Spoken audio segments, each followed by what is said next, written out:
आमदार फोडले असा आरोप केलेला आहे। खरंच मला बोलायला अतिशय दुर्दैवानं, खरं जर आज स्वर्गीय हिंदू हृदय सम्राट बाळासाहेब ठाकरे असते तर संपादकीय लेख ज्यांनी लिहिला आहे आणि ज्यांनी संपादकीय लिहिण्यासाठी परवानगी दिली, छापलं, त्यांना त्यांच्या भाषेतून सांगितलं असतं की स्वर्गीय मुंडे साहेबांचं योगदान शिवसेनेला 1 आकड्यातून 2 आकड्यापर्यंत पोहोचण्यात किती मोठं आहे।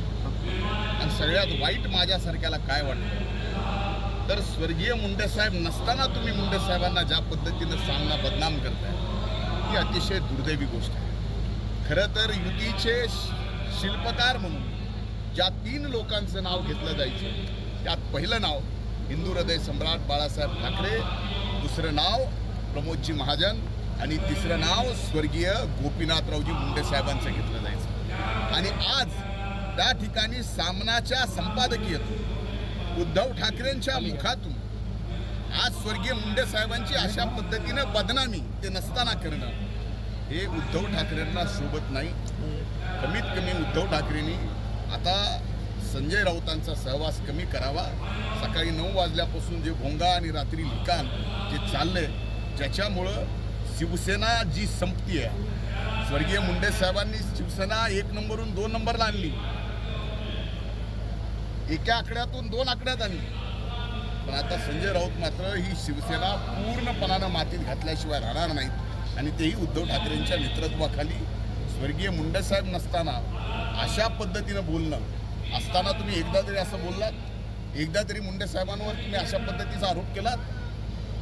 लाज वाटली पाहिजे। आज स्वर्गीय मुंडे साहेब नसताना अशा पद्धतीचं वक्तव्य करणं हे अतिशय आमाच्या सारख्याला वेदना देणार आहे। राज्यात मराठवाड्यात अतिवृष्टी आहे असं आणि जे कृषी मंत्री आहेत ते सांस्कृतिक कार्यक्रम लक्षात घ्या, कृषी मंत्री म्हणून ज्यावेळेस धो पाऊस चालू होता आणि शेतकऱ्याच्या जमिनी पाण्याखाली जात होत्या त्यावेळेस हा कृषी मंत्री कमरा एवढा पाण्यात शेतकऱ्याच्या सोबत शेतकऱ्याच्या रानात गेला होता। आज जे फिरतायत ते 3 दिवसाच्या उन्हानं जमिनीतलं पाणी शेतकऱ्याच्या ज्यावेळेस एक थेंब पाणी नाही, जमिनीत चिखल सुद्धा वाळलाय त्यावेळेस तुम्ही फिरताय आणि या ठिकाणी आमच्यावर आरोप करताय, हे काही छत्रपतींना शोभणारं नाही, संभाजीराजांना तर बिलकुल शोभणारं नाही।